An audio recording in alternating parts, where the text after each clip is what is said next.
जय हिंद, जय भारत, जय वाणिज्य। मैं राघवेंद्र तिवारी। आशा करते हैं आप सभी अच्छे होंगे।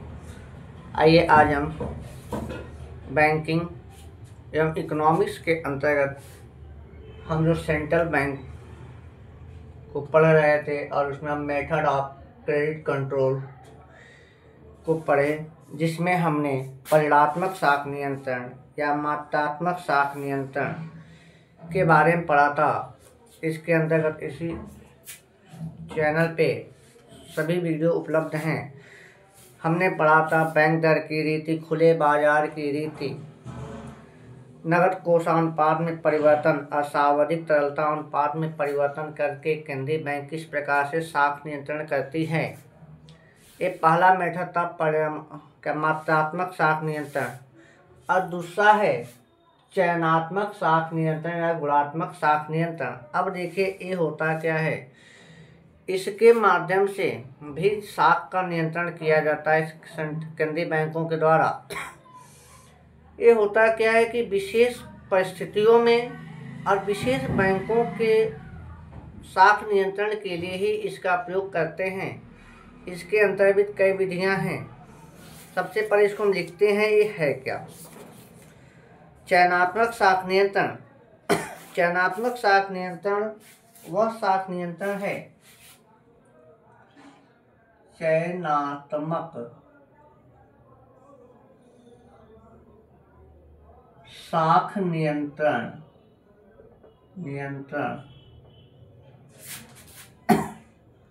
वह शाख नियंत्रण है,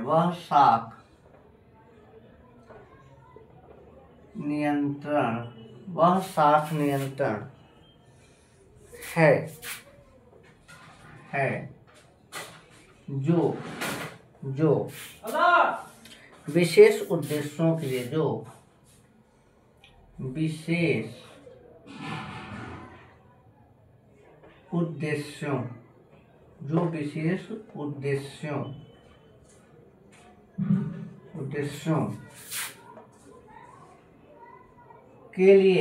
जो विशेष उद्देश्यों के लिए दी जाने वाली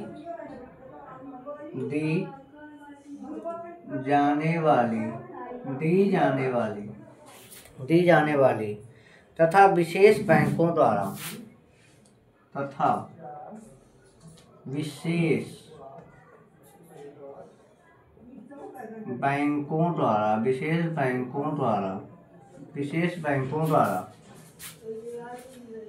दी गई शाख की मात्रा को, बैंकों द्वारा दी गई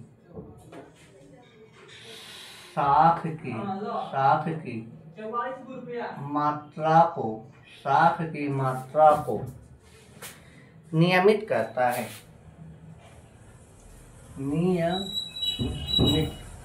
नियमित करता है। इसे गुणात्मक शाख नियंत्रण भी कहते हैं। इसे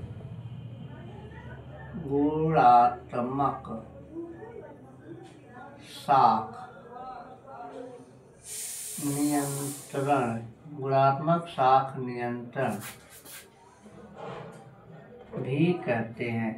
इसे गुणात्मक शाख नियंत्रण भी कहते हैं।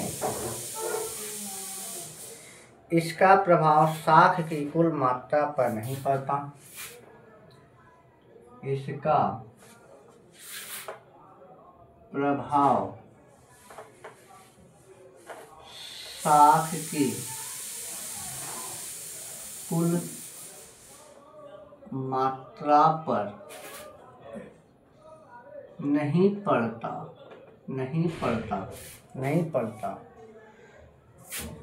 पड़ता है। लिख लेते हैं, नहीं पड़ता है।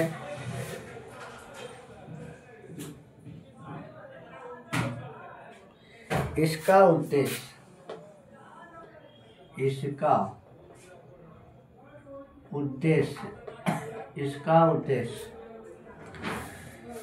शाख के विभिन्न उद्देश्यों को, शाख के विभिन्न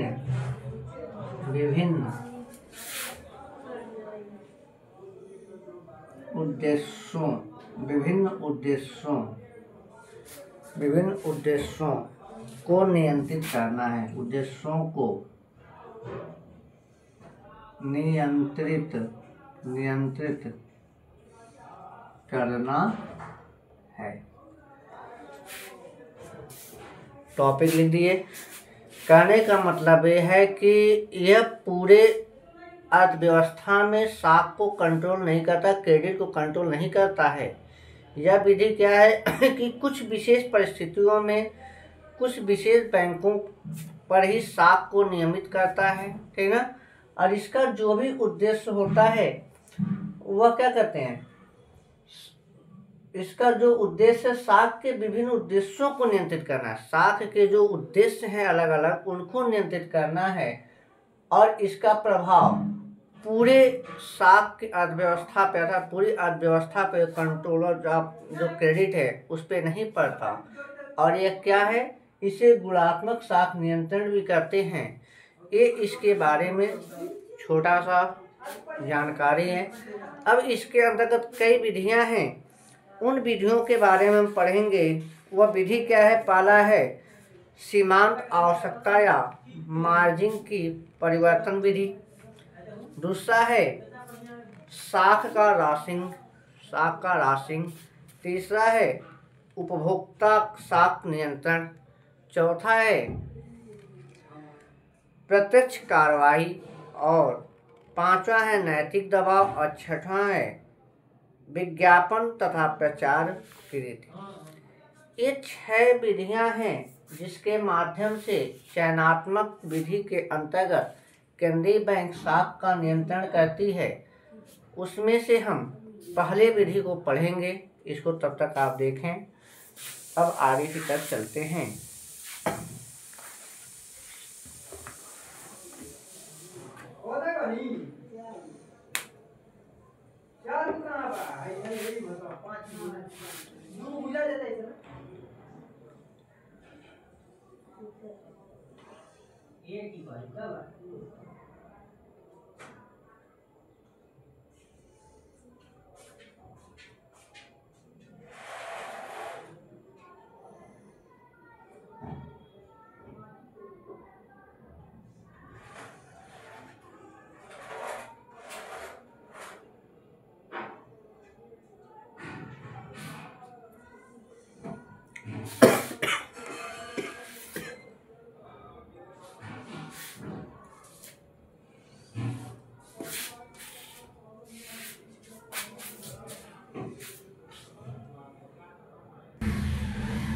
आइए चयनात्मक शॉक नियंत्रण के अंतर्गत पहली विधि हम पढ़ते हैं, क्या है, सीमांत आवश्यकताओं या मार्जिन में परिवर्तन। इस विधि से जब शॉक को नियंत्रण करना होता है तो सबसे पहले हम समझते हैं होता क्या है। ये खासकर सट्टे में लगने वाले जो उधार धन हैं, जो क्रेडिट है, उसको नियंत्रित करने के लिए किया जाता है। इस विधि का प्रयोग उधार जो सट्टे में लगने वाले धन हैं उधार के, उसको नियंत्रित करने के लिए या उस पर क्या कहते हैं विस्तार करने के लिए इस विधि का प्रयोग करते हैं। इसमें होता क्या है कि एक सीमा निर्धारित की जाती है, एक मार्जिन निर्धारित की जाती है। मार्जिन क्या होती है, प्रतिभूतियों के मूल्य, प्रतिभूतियों के मूल्य एवं उधार की राशि, उधार दी जाने वाली राशि के बीच का अंतर जो होता है, उसे हम सीमा या मार्जिन कहते हैं, ठीक है।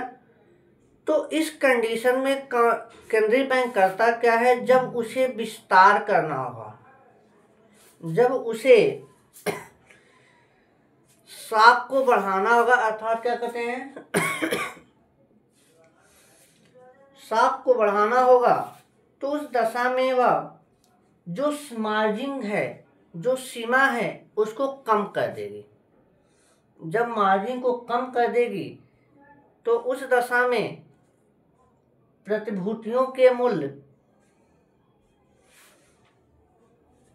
क्या है, प्रतिभूतियों के मूल्य और मार्जिन के बीच का अंतर जो है वह क्या कहते हैं, कैश के विस्तार को अर्थात साख को विस्तार कर देगा। और इसके विपरीत जब केंद्रीय बैंक चाहती है कि साख पर नियंत्रण किया जाए तो उस दशा में वह मार्जिन की जो आवश्यकता है, जो अंतर है मार्जिन के मूल्य का, उसकी आवश्यकता को बढ़ा देती है। और बढ़ा देने का परिणाम ये होता है कि साख का संकुचन हो जाता है। ये विधि प्रतिभूतियों के निर्गमन अर्थात सट्टे पे निर्गमन और उधार धनराशि के बीच के डिफरेंट को नियंत्रित करने के लिए इस विधि का हम प्रयोग करते हैं। हमने क्या केंद्रीय बैंक द्वारा किया जाता है, आइए इसके बारे में लिखते हैं और जानते हैं।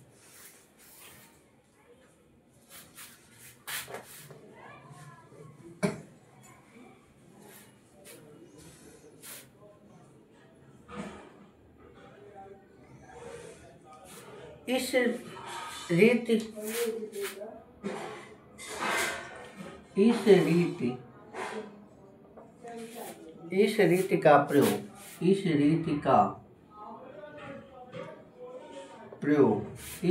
का प्रयोग साधारणतः उस साख के नियंत्रण हेतु किया जाता है।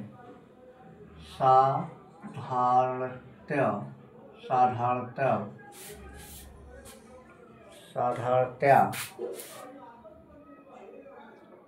उस साख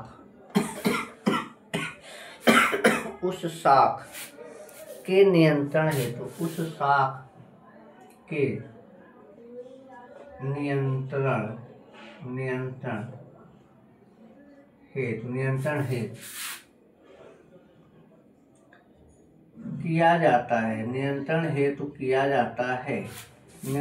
किया जाता है जो सट्टा कार्यों के लिए दिए जाते हैं, जो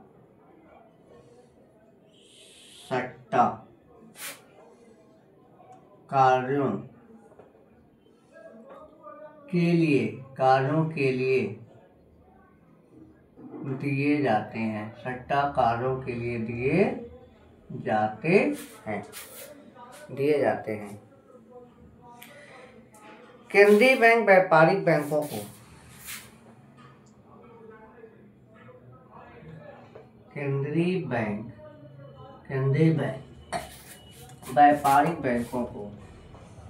व्यापारिक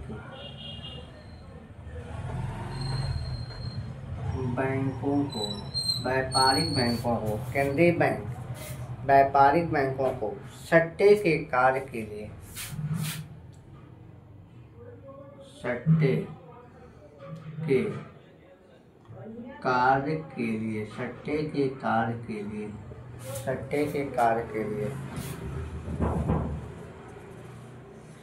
प्रतिभूतियों की जमानत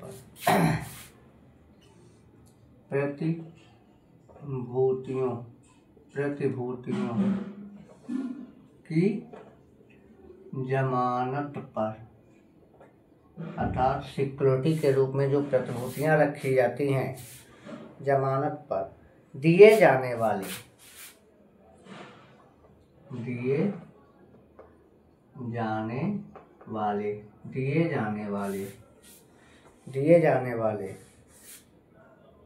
ऋण की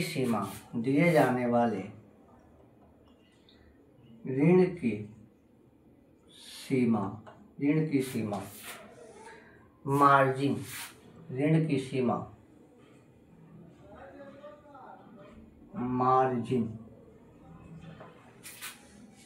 निर्धारित करता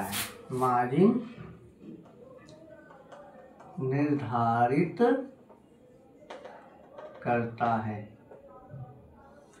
अब जब मार्जिन शब्द आ गया तो अभी आपको बताया मार्जिन क्या होता है, आइए उसको भी लिख देते हैं। प्रतिभूतियों के मूल्य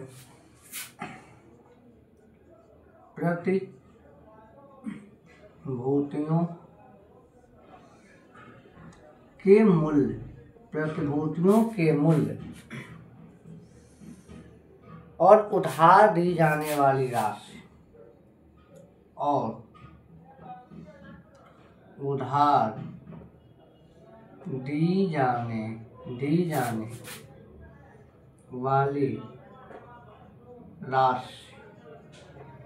दी जाने वाली राशि के अंतर को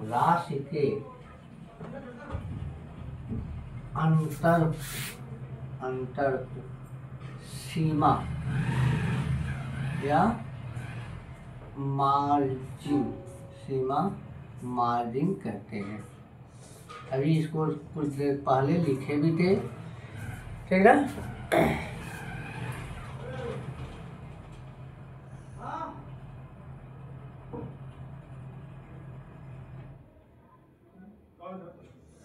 अब आइए कार्यप्रणाली पढ़ते हैं कि कैसे क्या कंडीशन होता है कि साख का नियंत्रण इसमें किया जाता है। अभी बताए भी बढ़ाना क्या करते हैं, साख को बढ़ाना होगा तो मार्जिन को कम कर देगी, और साख को कम करना होगा तो मार्जिन को बढ़ा देगी। इस तरीके से साख का नियंत्रण होता है। आइए इसको लिख लेते हैं कार्यप्रणाली। इसको देखने के बाद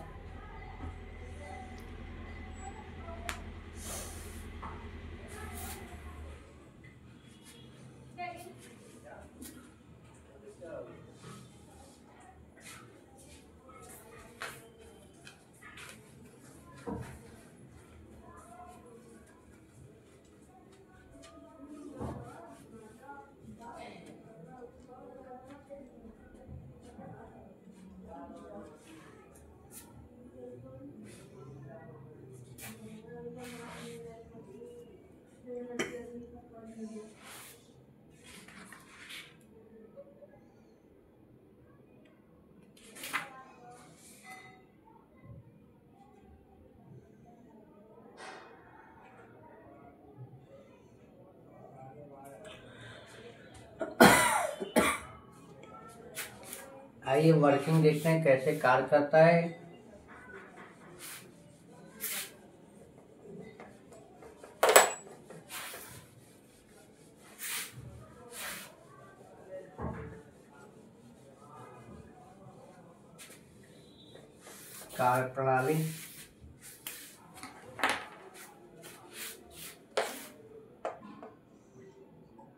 कार्यप्रणाली के बारे में पढ़ते हैं, कैसे यह काम करता है।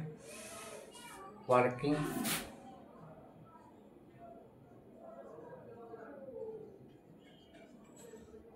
इसका क्या है,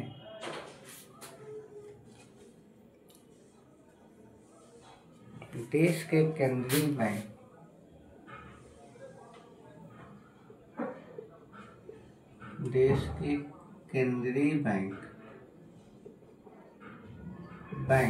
देश के केंद्रीय बैंक विशेष उद्देश्य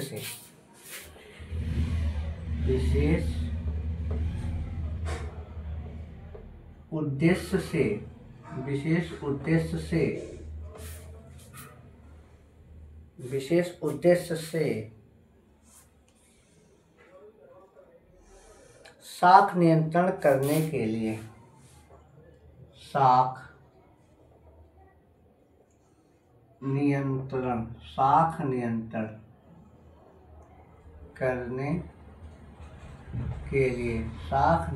करने के लिए बैंकों को विभिन्न वस्तुओं की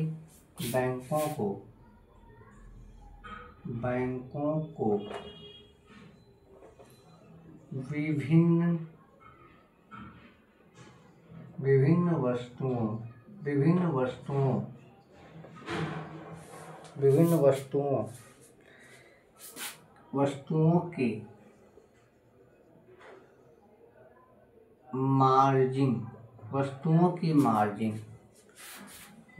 की मार्जिन आवश्यकताओं में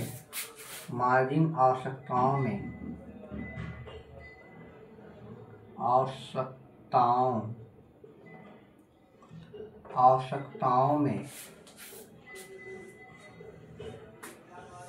परिवर्तन करने का आदेश देने की आवश्यकताओं में परिवर्तन करने की आदेश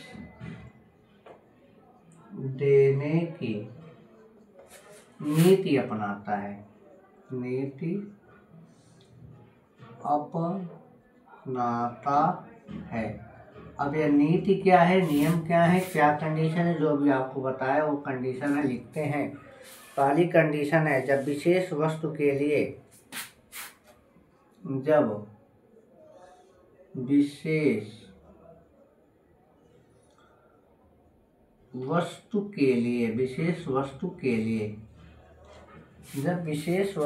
लिए साख का संकुचन करना होता है। साख का संकुचन करना होता है। साख का संकुचन करना होता है तो केंद्रीय बैंक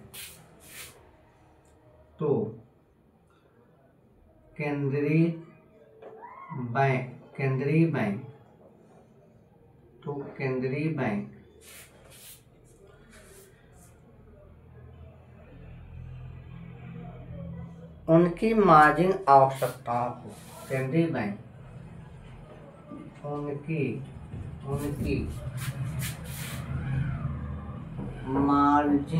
उनकी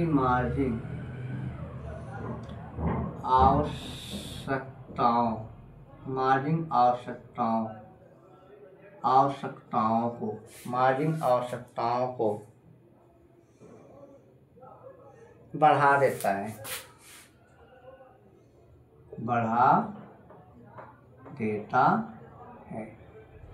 पहली कंडीशन यही है, जब संकुचन करना होगा तो जो वस्तुओं के संदर्भ में संकुचन करना है तो उस दशा में उसकी मार्जिन आवश्यकता को क्या करेगी, बढ़ा देगी। दूसरी कंडीशन जब किसी विशेष वस्तु के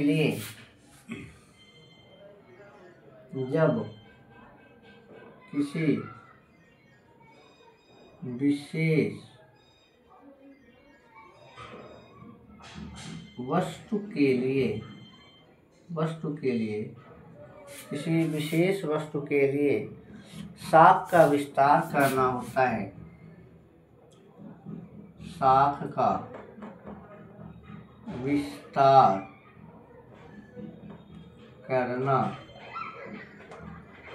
होता है। साख का विस्तार करना होता है तो केंद्रीय बैंक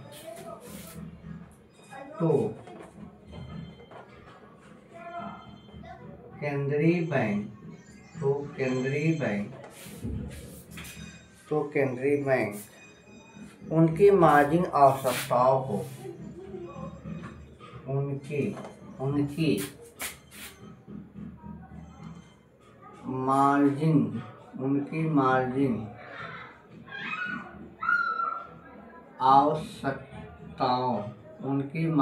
आवश्यकताओं को क्या कर देती है, कम कर देती है या कम कर देता है। इस तरह से सीमांत आवश्यकता या मार्जिन में परिवर्तन करके साख को नियंत्रण केंद्रीय बैंक के द्वारा किया जाता है। देख लीजिए इसे। आशा करते हैं ये भी टॉपिक आपको समझ में आया होगा। अगले टॉपिक में हम साख की राशिंगिंग पढ़ेंगे, जो दूसरा मेथड है। तब तक के लिए जय हिंद, जय भारत, जय वाणिज्य।